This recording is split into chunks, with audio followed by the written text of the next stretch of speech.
영광 영광 할렐루야 영광 영광 할렐루야 영광 영광 할렐루야 곧 승리하리라. 다같이 묵도하심으로 예배를 함께 드리겠습니다.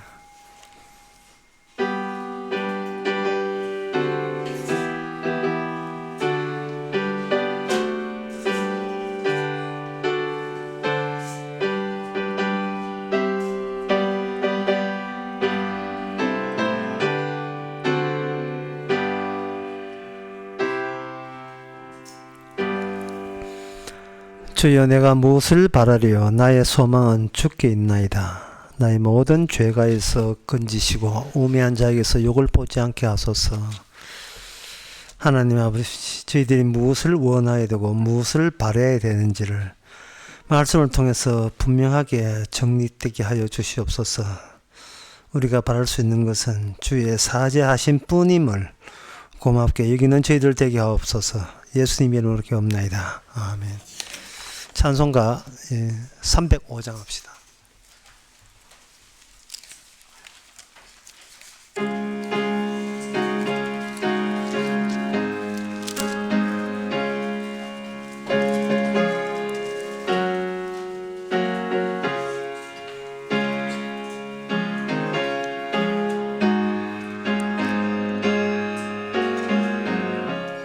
사철의 봄바람 불어있고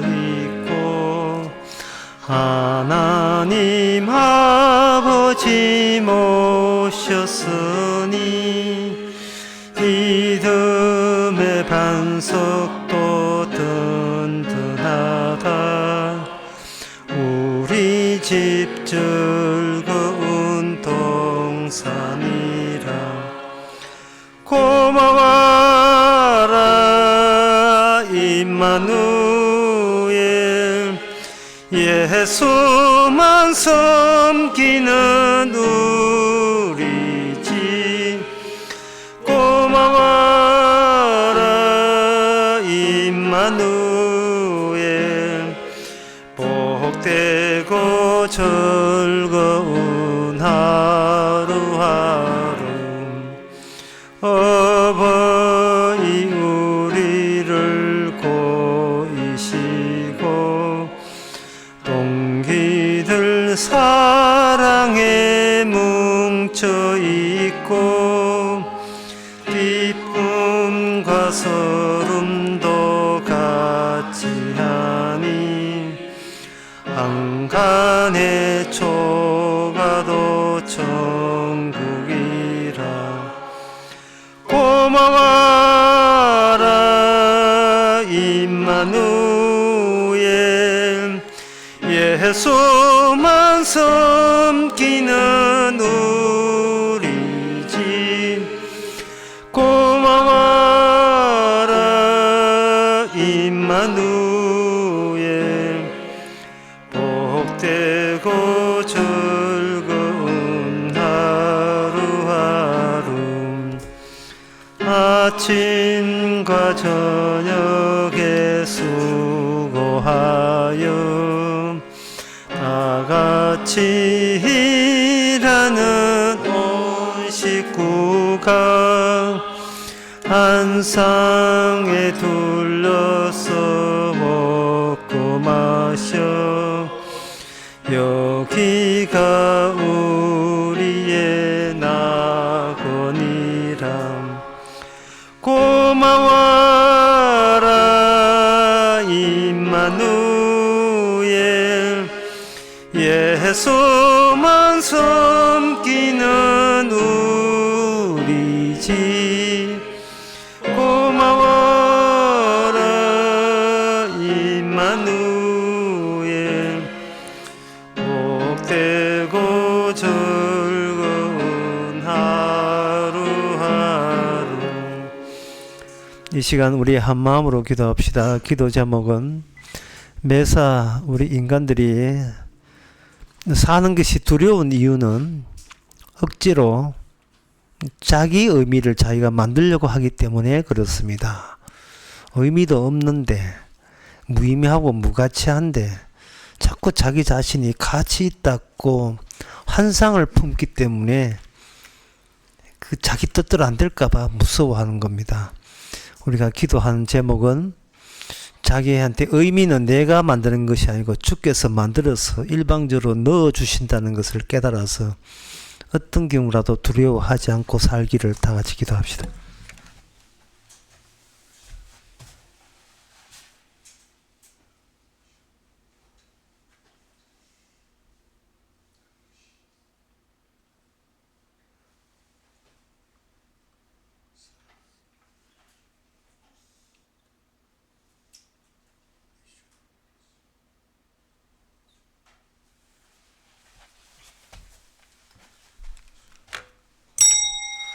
하나님 아버지, 이 눈치 보고 저 눈치 보면서 그 긴 평생을 눈치 보다가 다 허비하는 저희들 모습. 그러나 정작 그러다 보니 주께서 주시는 의미는 우리가 문전박대하고 차버렸습니다. 주여, 주의 의미가 우리에게 오셔서 이제는 내 의미를 포기할 수 있는 그런 자유로운 사람 되게 하옵소서. 예수님의 이름으로 기도합나이다.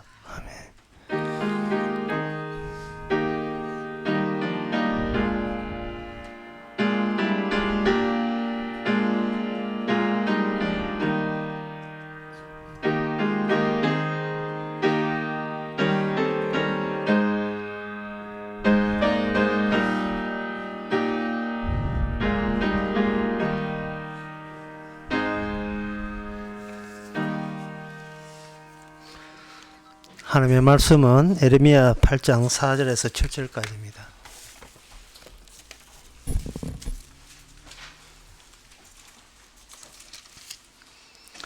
너는 또 그들에게 말하기를 여호와의 말씀에 사람이 엎드러지면 어찌 일어나지 아니하겠으며 사람이 떠나갔으면 어찌 돌아오지 아니하겠느냐. 이 예루살렘 백성이 항상 나를 떠나 물러감이 어쩌미뇨. 그들이 거짓을 고집하고 돌아오기를 거절하도다. 내가 귀를 기울여 들은즉 그들이 정직을 말하지 아니하며 그 악을 뉘우쳐서 나의 행한 것이 무엇인고 말하는 자가 없고 전장을 향하여 달리는 말같이 각각 그 길을 행하도다. 공중의 학은 그 정한 시기를 알고 방구와 제비와 두루미는 그 올 때를 지키거늘 내 백성은 여호와의 규례를 알지 못하도다 하셨다 하라. 아멘. 하나님께서 선지자를 통해서 전달하기를 안 돌아온다는 거예요. 하나님 앞에서 돌아올 줄을 모르고 있다는 겁니다. 왜 사람들은 하나님께 돌아가지 않는가? 하나님이 사람 같으면 돌아가지요. 근데 하나님 주변에 율법이라는 쥐레가 깔려 있어요. 쥐레는 밟으면 터집니다. 사람이 하나님께 가려면 쥐를 밟아야 되고, 밟으면 누가 터지는가? 자기 자신의 평생에 일구어 놨던 나의 일생의 의미와 나의 인생 보람이, 내 결과물이 산상조각 나서 다 폭파되고 말지요. 그래서 가기 싫은 거예요. 나는 나로 인하여 즐겁고 내 자신의 보람을 갖고 싶어 합니다. 그래서 안 가는 겁니다. 가고 싶지 않지요. 그렇다면 천국에는 그 어떤 사람이 갈 수 있느냐? 그 인간은 갈 수가 없는데 주께서는 천국에 가는 백성들을 친히 만들어내십니다. 예를 들면 이런 겁니다. 눈이 엄청나게 온 산길을 걷는데 눈이 한 1m 왔다고 칩시다. 1m 온 길을 걸으니까 1m니까 어느 정도 다 눈에 덮이고 말죠.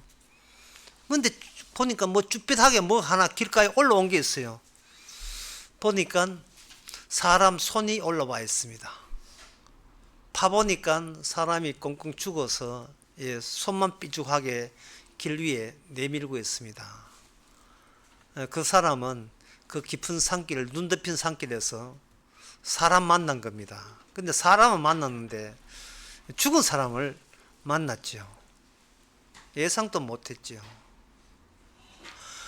우리가 예수님을 만난다는 것은 예수님의 죽으심을 만나는 거예요. 저분 왜 죽었지? 저분 왜 죽었지? 죽는 이유를 조사를 해봐야 돼요. 죽는 이유를 조사해 보니까 백부장의 믿음처럼 저분은 도저히 죽으실 분이 아니다는 거. 예, 저분은 그런 분이 아니라는 사실. 그런데 그분이 이 땅에서 사람들에게 죽임을 당할 때 그 사람의 죽음을 만나는 거, 예수님의 십자가를 만난다는 거, 그걸로 인하여 그 눈길을 걷던 그 사람은 비로소 길과 진리와 생명을 만난 게 되는 겁니다. 이것은 인간에게는 길도 없고 진리도 없고 생명도 없다는 것을 분명히 해주는 겁니다. 인간은 돌아갈 곳이 없습니다. 그냥 인간은 여기서 이 세상에 태어났다가 그냥 늙어 죽는 거, 이 세상의 인간에게 전부입니다. 인간에게는 갈 곳은 없습니다. 예, 길과 생명과 문은 인간에게는 없기 때문에 그렇습니다. 그런데 성경에 보면 천국에 간 사람들이 등장해요. 천국에. 예를 들면 요한계시록 15장 2절에 보면, 요한계시록 15장 2절에 내가 보니 불이 섞인 유리바다 같은 것이 있고 짐승과 그의 우상과 그의 이름의 수를 이기고 벗어난 자들이 유리바다 가운데 서서 하나님의 검문고를 가지고 하나님의 모세의 노래 어린 양의 노래를 불러 가로되 주 여호와 하나님의 전능하신 이여. 이 사람들이 그 천국에서 노래를 부르고 있습니다. 합격한 거예요. 통과한 거예요. 그 여러분들이 이걸 보면서 성경을 유심히 보면 그들은 인간에게는 길도 없고 문도 없고 생명도 없어요. 그런데 그 사람들이 어떻게 천국에 갔지요? 굉장히 중요한 문제잖아요. 그 사람들한테 묻고 싶어요. 우리가 짧게 문장을 이야기한다면 어떻게 그곳에 갔지요? 이렇게 당신은 어떻게 그곳에 갔습니까? 길이 없는데요. 방법 없어요.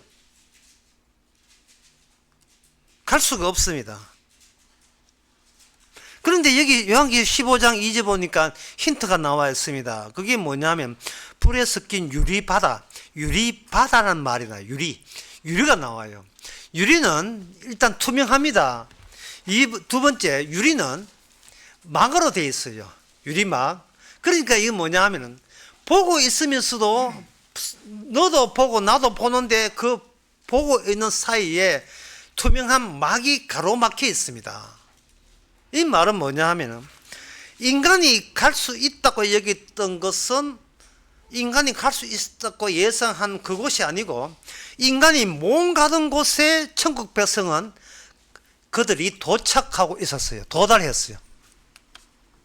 인간이 몸 가는데 갈 수 없는 곳에 가 있는 거예요. 하나님께서 오늘 보물 이야기를 이스라엘아 나한테 돌아오라 했는데 그 돌아오라고 이야기하신 그 주님이 인간 세계 은혜 하나 장소 하나 정해놓고 이리로 와, 캐나다로 와, 안 그러면 사우디아라비아로 와, 이스라엘로 와, 이렇게 한 장소를 정했으면 비행기 타고 흔히 애들 비행기 타고죠. 비행기 타고 갈 수가 있어요.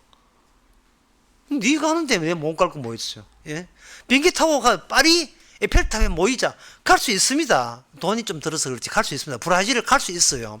그러나 주님께서 멈춰서 오라 하는 곳이 이 세상에 없는 곳이에요.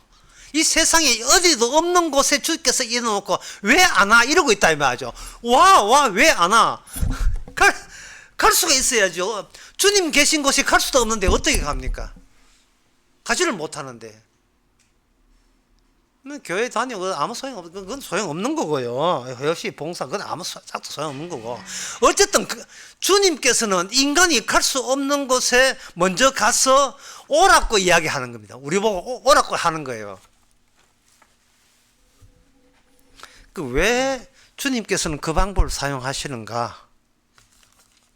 그것은 시편 126편에 보면 이스라엘이 어떻게 그곳에 가는가, 이스라엘이 그 코스를 잡아줬어요. 그게 이스라엘은 이 세상 사람들이 머릿속에 안 된다 하는 것은 이스라엘이 보여줘요. 안 된다 하는 것과 그들이 안 되는데 불구하고 하나님께서 그들을 되게 하신 것, 불가능한데 그 속에서 가능성을 보여주는 것이 이스라엘입니다. 그들은 왜 그러냐면 이스라엘은 말씀대로 되기 때문에 그래요.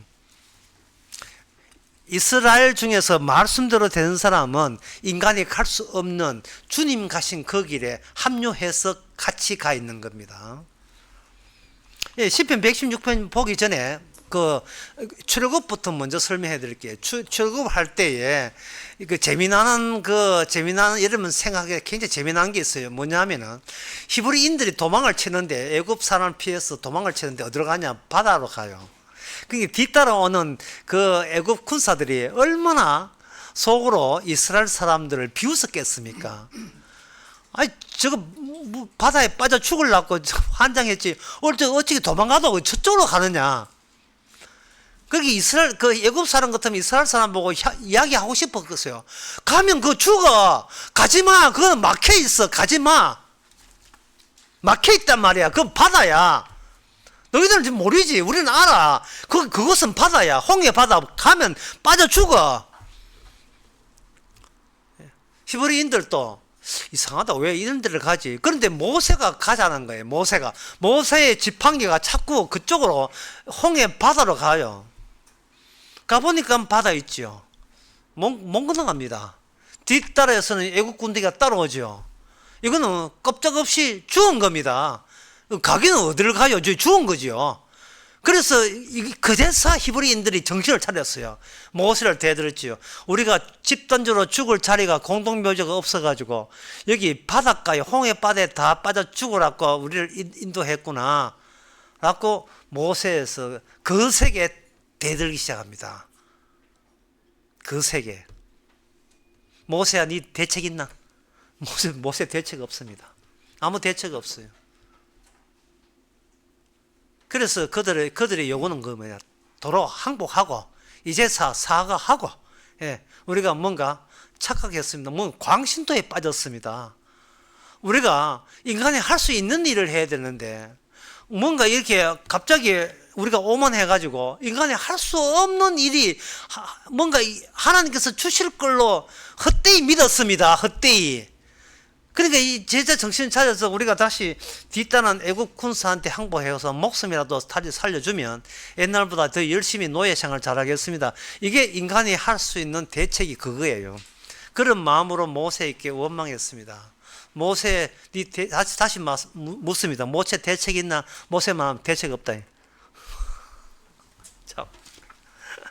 교회 50년 나왔습니까? 대책 없습니다. 교회 목사, 장로, 집사 됐습니까? 그 아무 소용 없어요. 대책 없습니다. 그러니까 이제라도 늦지 않았으니까 교회 발 꺾고 하나님 믿는 거 그만둬도 말리지 않겠습니다. 대책 없어요. 아니 그냥 허황된 거예요. 괜히 교회 와서 천국 갑니다. 예수님이 길이니까 믿으면 구원합니다. 그런 헛된 소리에 속아 넘어가지 마시기 바랍니다. 그거는 남들이 자기를 속이는 게 아니고 내가 나를 계속해서 속이고 있는 중입니다. 내가 나를 뭐라도 잡고 싶어서 하는 거예요. 왜 우리가 천국 가지 못하는 걸 분명히 해야 돼요. 우리가 가는 천국은 내가 납득이 되는 천국이기 때문에 천국에 못 가는 거예요. 내가 이해가 되는 천국이기 때문에. 하나님 믿으면 좋은 데 간다. 이거는 어지간한 사람 다 이거는 기쁜 소식으로 듣습니다. 그런데 하나님께서는 정작 하나님이 우리를 기다리는 장소는 우리가 납득이 되고 우리가 갈 수 있는 곳이 아니고 우리가 생판 못 가는 곳에서 투명한 막을 유리막을 가운데 두고 너 왜 아직도 안 와? 너 나 여기 있는데 왜 안 오지? 라고 하고 있어요. 우리가 가지 못하는 곳에 서 있어가지고 우리 보고 오래요. 이게 얼마나 하나님께서 우리에게 감당할 수 없는 무리한 요구를 하고 있는 거예요. 그러면 대체 주께서 제시한 길은 뭐냐? 길은 누가복음 16장에 나옵니다.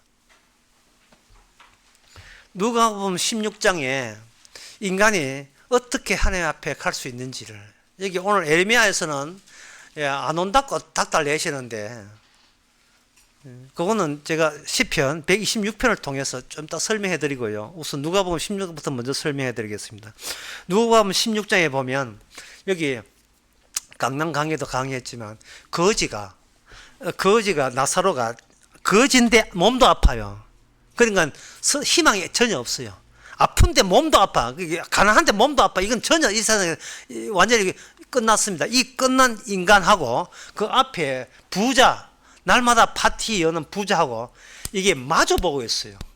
마주 본다는 게 중요합니다. 서로 마주 보고 있어요. 서로 눈이 있으니까 서로 마주 보는 거예요. 마주 보면서 여기 제 사람들이 어느 쪽을 선택하느냐 하면은 어느 누구도 거지 나사로를 선택한 사람 아무도 없습니다. 지난 수요일도 그런 이야기 했습니다. 거지 나사로를 선택한 사람 아무도 없어요. 누굴 선택하느냐? 부자를 선택해요. 부자를. 그래서 호랑이 초청받고 열심히 당시 인간 승리했다고 뭐 좋다고 서로 자초가 축하고 있었습니다. 마주 봅니다. 그러니까 인간들이 납득이 되는, 인간이 가고자 하는 납득되는 장소는 뭐냐? 거지 있는 곳이 아니고 부자 쪽이었습니다. 그런데 그 거지 등짝 뒤에 이게 아브라함하고 내통했어요. 천국하고 연결고리가 부자 쪽에는 지옥과 통하고 있고 거지는 천국과 통하는 이 연결 파이프가 여기 꽂혀 있어요. 사람은 앞을 봅니다. 앞을 보면서 우리는 거짓 쪽을 선택할 사람 아무도 없습니다. 왜? 같이 망하면 나만 의미가 없으니까, 나만 쫄딱 망하니까. 그래서 사람들은 뭐냐면 부자 쪽으로 가면서 하나님 조금 따 죽고 난 뒤에 한 만나 봅시다, 천국에서 만나 봅시다, 이러고 있다 이 말이죠. 이미 관계가 끊어져 버렸는데요. 못 갑니다. 갈 수가 없어요. 마치 투명한 유리막 기능을 누가 하느냐? 거지 나사로가 투명한 막 기능을 하는 거예요. 아브라함은 팔짱 끼고 딱 보고 있지요. 천국 올 사람은 누가 있는가? 아무도 없어요. 누가 거지 좋다고 거지를 반깁니까? 당신 보니까 천국 갈 것 같아. 그런 인간은 없습니다. 그러면 거지가 당신도 몸 아파 볼래? 그거는 곤란하고 뭐 이래 나오죠. 자, 그러면 이 막힌 것을 주님께서는 언약이 있는 이스라엘 통해서 어떻게 뚫어내는가? 이제 시편 126편에 나옵니다. 여호와께서 시온에서 포로를 돌리실 때 우리가 꿈꾸는 것 같다. 그때 우리 입에 웃음이 가득하고 우리 혀에 찬양이 있도다. 5절에 보면 눈물을 흘리며 시를 부르는 자는 기쁨을 거둔다, 돌아온다, 이렇게 했어요. 기쁨으로 돌아온다, 그렇게 되어 있거든요. 자, 이것은 요 시편 126편 이것 가지고 왜 기뻐하는지, 왜 꿈꾸는 건지, 왜 기쁨에 눈물을 흘리는지 모를 거예요. 그게 이유가 시편 137편에 보면 나옵니다. 우리가 바벨론의 여러 강변에서 앉아서 시온을 향하여 울었도다. 이제 우는 게 나와요. 아까는 시편 126편에서는 눈물을 흘리되 기쁨의 눈물을 흘렸다면 시편 137편에서는 여기는 슬퍼서 우는 거예요. 그들이 버드나무에 앉아서 우리가 수금을 걸고 옛날에 그 고국에 옛날에 약속의 땅에서 찬양 부르던 그 찬양을 가지고 부르니까 그때 이방 사람이 이야기하기를, 야, 너 노래 한 불러봐. 옛날에 너가 여호와 믿을 때 뭐 천국 간다고 좋아하더니만 너가 재수 더럽게 없구나. 천국 가던 소리. 하나님께서 너희들을 천국 보낸 게 아니고 아예 지옥으로 보냈네. 꼴 좋다. 옛날 너 노래는 알 게 아니야. 그 노래 부르는 제주, 그 제주 한번 패볼래?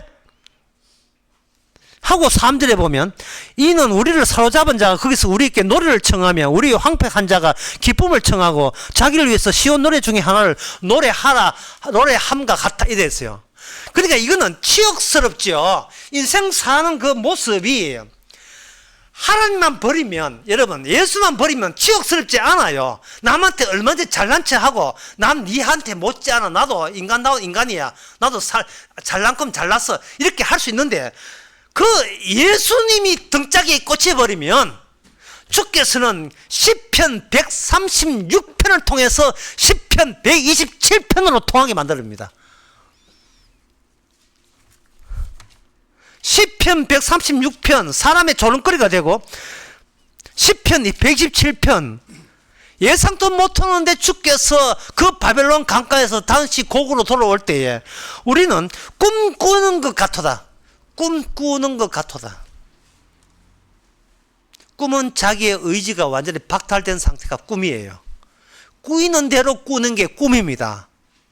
내가 이렇게 하겠다 저렇게 하겠다가 완전히 그거는 다 손을 놔버린 상태예요. 우리가 한 게 아무것도 없어요. 꿈꾸는 것 같아. 그러니까 여러분들이 지금 신앙생활 하는 게 꿈꾸는 것 같아야 돼요. 예, 꿈꾸는 거. 나는 내 자존심밖에 몰라요. 내 잘난 척 한 척 몰라요. 남한테 안 지려고 합니다. 이게 나의 고집이고 마지막 남은 고집이에요. 죽더라도 이 고집 못 버리고 죽고 싶어요. 그게 우리의 타고난 겁니다. 그런데 하나님께서는 그 길도 없고 문도 없고 생명도 없고 뭐 없고 자기밖에 모르는 인간을 꿈꾸듯이 이끄시는데, 그야말로 기쁨의 눈물을 매일같이 쏟아내면서 이렇게 이야기합니다. 씨를 뿌린 자는 기쁨으로 그리우다. 울며 씨를 뿌린 자는 정녕 기쁨으로 단을 거두고 올 것이다. 왜 여기서 우리가 물어봐야 돼요. 왜 하나님이 저를 곤란케 합니까? 그냥 교회 와서 충성하고 봉사하고 헌금하고 열심히 전도하고 이러면 잘했다 이러하면 우리는 보람이 있어가지고 야 천국 가까이 가는구나, 야 열심히 하면 천국 가겠구나. 왜 우리가 납득이 되고 이해가 되는 식으로 하지 않고 왜 우리로 하여금 무능한 자로 무기력한 자로 손을 왜 다 놓는 가운데서 구원을 시킵니까? 그 이유가 뭡니까? 물으신다면 그것은 길이요 진리요 생명은 해신 예수님이 바로 그 인간에게 버림받는 코스로 가셨기 때문에 그래요. 인간이 이해하는 코스가 같으면 제자들이 따라갔을 거예요. 제자들도 어떤 누구도 주님 가신 그 길을 동행한 사람은 단 한 사람도 없습니다. 그 유리바다에 간 것은 그거는 성령이 와서 그래요. 성령이 와서 성도를 예상도 못한 코스로 밟아서 갑니다. 이 성도의 인생은 항상 예상 밖으로 코스가 밟아 나가요. 우리로 하여금 낙담과 절망이 한시도 떠날 일이 없이 계속되게 만들어요. 그래서 우리로 하여금 하나님께 원망하는 원망하는 마음이 늘 우리 속에 들끓게 유도해 버립니다. 하나님이 왜 저를 이따위로 인도하십니까? 내 인생을. 남들은 그렇게 행복한데 내 인생을 왜 행복이 찾을 수가 없는데 왜 이걸 인도하십니까? 주께서 말씀하십니다. 네가 가지 못할 곳을 가기 때문에 그렇습니다. 네가 예상한 곳에 가지 않기 때문에 그렇습니다. 착하게 살면 복받아 천당 간다. 그 길하고는 전혀 다른 길로 가기 때문에 그렇습니다.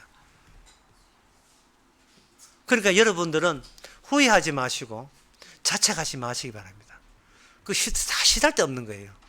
후회하고 자책하고 반성한다고 해서 하나님께서 점수 더 주는 게 아니에요. 회개하고 반성하면 하나님께서 또 착해가지고 또 좋은 길로 인도하시겠지. 그런 길 없습니다. 주님이 주도권을 지는 길이에요. 주님이 주도권을 지는 길이기 때문에 절대로 우리가 예상한 대로 가게 하지 않습니다. 끝으로 에스더를 보면서 에스더를 어떻게 인도했는가를 말씀드리겠습니다. 에스더 2장 8절에서 9절에 보면 여인, 처녀 하나 등장, 이름이 에스더인데요. 사촌 오빠는 모르드게고요.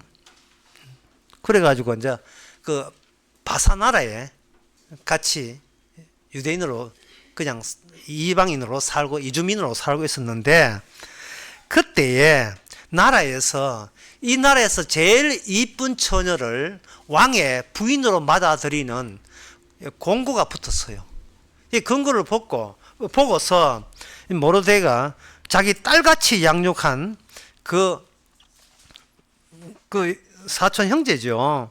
형제를 삼촌 딸이니까 딸에게 삼촌의 딸, 곧 하다사, 본 이름이 하다사인데 곧 에스더, 부모는 없고 용모가 곱고 아리따운 처녀라. 니도 여기 한번 응모해 볼래? 미스 바사 콘테스트에 응모를 해본 거예요. 해봤는데, 예, 제가 이제 그것만 이야기하는 거 아니에요. 8절에 보면 왕의 조명이 반포됨에 왕이 이제 선포를 해서 처녀들이 도성 수산에 많이 모여 헤게라는 사람이 있는데, 신하인데 헤게의 수하에 나아가서 에서도 왕궁으로 이끌어가면서 궁녀를 주관하는 헤게의 수하에 속하니, 헤게가 그 처녀를 기뻐하여 은혜를 베풀어 몸을 정결케 하는 물품과 일용품들을 주면서 왕궁에 의뢰해 주는 7 궁녀를 주고 에스더와 그 궁녀들을 후궁 아름다운 처소로 옮기더라. 이게 뭐냐 하면은 마지막 왕의 심사를 앞두고 안 그래도 이쁘지만 더욱 이쁘게 단장하고 고급 화장품, 그리고 고급 폐물들 줘가지고 이쁘게 단장하는 그 무리에 에스더가 끼어든 거예요. 그러니까 에스더는 그냥 응모는 했지만 자기 인생에 대해서 자기가 뭐 뚜렷한 건 없지만 뭔가 그냥 해보는 거예요. 제가 오늘 설교에서 말씀드리고 있는 핵심은 뭐냐? 그냥 회복입니다. 인생은 뭐냐? 그냥 해봤을 뿐이에요. 그냥 살았을 뿐이고, 그냥 매일매일 어떤 선택을 결정을 해서 그냥 해볼 뿐이에요. 놀지 말고 뭘 하세요. 해봤자 뭐 아무 소용 없지만 그냥 하는 거예요. 그냥 인생이라는 거 딴 게 의미 두지 마시고요. 살아있으니까 뭘 움직여야 될 거 아닙니까? 뭐 운전을 하든 뭘 할 수밖에 없죠. 그런데 덜렁 1등을 먹었네요. 자, 여기서 제가 하고 싶은 이야기는, 에스더가 1등을 해서 왕비가 되었지만 그것이 자기의 죽음의 길이라는 것을 예전에 몰랐습니다. 그러나 에스더가 다행스러운 것은 죽는 이유가 내가 하나님 때문에 하나님의 뜻을 이루기 위해서 죽는다는 사실을, 그게 에스더 4장에 보면 유명한 말씀, 내가 4장 17절 내가 죽으면 죽으리라. 그러니까 뭘 하세요. 그리고 죽으세요. 근데 그 죽음이 예수님의 죽음과 알기 위해서, 주께서는 예수님의 죽음을 누가 침을 갔습니까? 아무도 예수님 죽음을 연구하지 않잖아요. 아니, 내하고 예수하고 무슨 상관이 있습니까? 진짜 그렇죠? 나하고 예수하고 무슨 상관이 있어요? 주께서 이끄시는데 결국은 예수님이 가는 코스, 죽었다가 부활한 그 코스를 맞닥뜨리기 위해서, 눈 덮인데 손 하나 어떤 사람 죽어서 손 내밀고 있는 우연히 맞닥뜨린 것처럼 우연히 십자가를 맞닥뜨려서 갈 때까지, 이게 내 죽음이 아니라 예수님의 죽음과 만나는 죽음이 되기 위해서 내 인생을 이끌었구나. 그걸 가지고 말씀으로 이끌음 받기. 말씀이 나를, 십자가에서 나오는 능력이 나를 하루하루 그냥 하게 만들었어요. 그냥 하는 거예요. 죽으면 죽으리라. 이게 뭐냐면, 세상에 이런 죽음이라면 내가 100번이나 죽지라는 것을 우리가 미리 아는 거. 언제 죽더라도 후회 없는 거. 후회하지 말고, 자책하지 말고, 반성하지 말고, 주께서 살리기 위해서 죽이는 이 죽음을 기꺼이 눈물로써 기쁨으로 받아들여서, 살아도 이미 죽고 다시 산 사람으로, 투명한 막 가지고 다른 사람은 어떻게 사는가, 투명한 막을 통해서 다른 사람은 가는 길과 내가 도착한 세계가 이렇게 유리바다 사이로 이렇게 다르다는 것을 날마다 즐거워하면서 살아가시기 바랍니다. 기도하겠습니다. 하나님의 아버지, 저희들 내 마음대로 삽니다. 그것이 우리 할 수 있는 전부인 것을 주께서 너무나 잘 아시기에 결국은 우연히 예수님이 십자가 죽음을 맞닥뜨려서 만나게 해서 주께서 이끌어줘서 주님 계신 곳에 합류하도록 한 이 은혜를 평생 잊지 않게 하옵소서. 예수님의 이름으로 기도합나이다. 아멘. 찬송가 315장 합시다.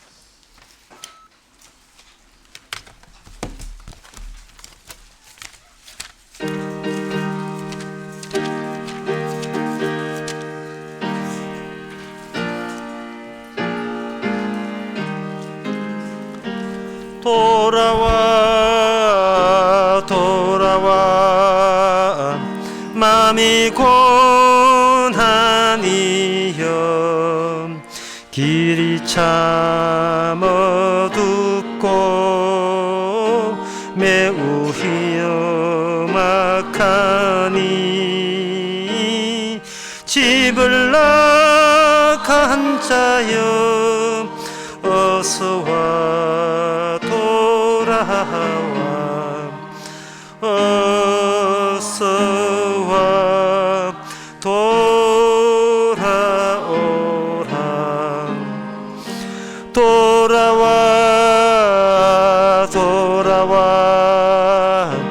해가 질 때까지 기다리고 계신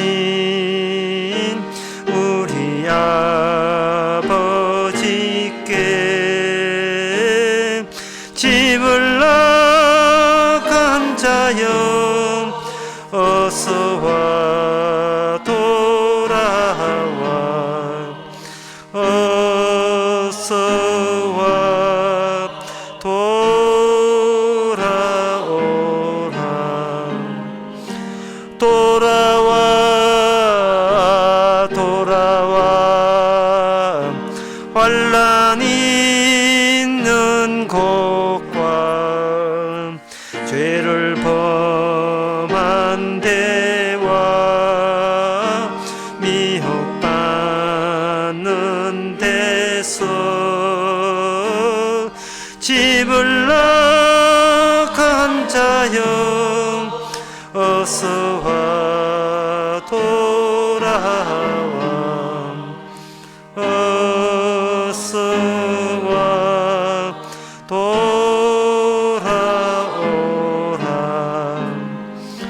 돌아와 돌아와 집에 돌아오라 모든 것 풍성한